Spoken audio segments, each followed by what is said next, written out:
Nama saya Hikmat Dini Hidayatiyatu Syifa dari Ilmu Komunikasi 2023 Universitas Andalas kelas C dengan NIM 2310861021.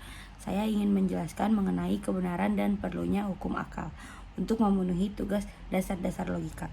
Nah, dalam logika kita mengenal dua kebenaran, yaitu korespondensi dan koherensi. Korespondensi artinya realitas objektif eksternal atau biasa dikenal dengan realitas atau bisa disebut dengan nyata dan bisa difahami seperti Tuhan, hantu, angin. Reo itu sama dengan Rio,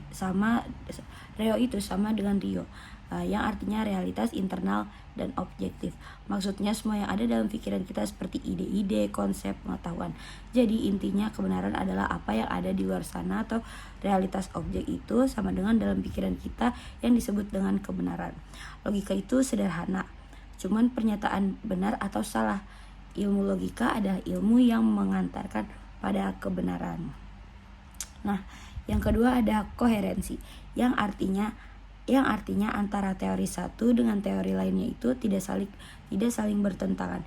Biasanya digunakan membuat pernyataan yang sifatnya deduksi atau induksi. Nah, penalaran dalam logika itu ada dua, yaitu deduksi dan induksi. Yang pertama itu ada deduksi. Deduksi itu hukumnya dari umum ke khusus. Deduksi terdiri dari dua, yaitu premis mayor dan premis minor. Yang pertama ada premis mayor. Nah, premis mayor itu contohnya semua manusia akan mati. Nah, premis minor yaitu contohnya saya adalah manusia. Nah, dapat diambil kesimpulan dari dua pernyataan ini bahwa saya pasti akan mati. Nah, selanjutnya ada induksi.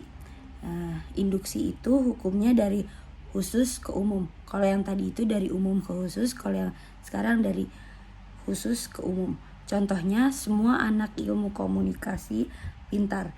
Yang diambil dari pernyataan tersebut berarti saya pintar, Zikra pintar, Fitri pintar, Zul pintar, Putra pintar, karena mereka adalah anak komunikasi.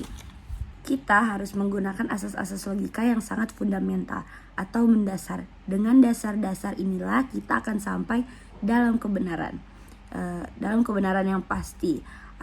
Asas dan hukum-hukum tersebut adalah, yang pertama ada identitas, yang kedua ada non-kontradiksi, yang ketiga ada keselarasan, dan yang keempat ada kausalitas. Yang pertama ada identitas.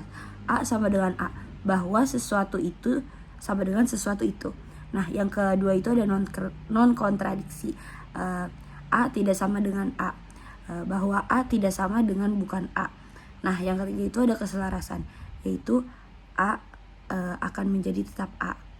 Nah, yang keempat itu ada kausalitas. S akan jadi A, yaitu sebab akan melahirkan sebuah akibat. Nah, selanjutnya ketika kita memahami realitas, kita akan melihat dalam dua hal, yaitu eksistensi atau keberadaannya dan esensi keapaannya.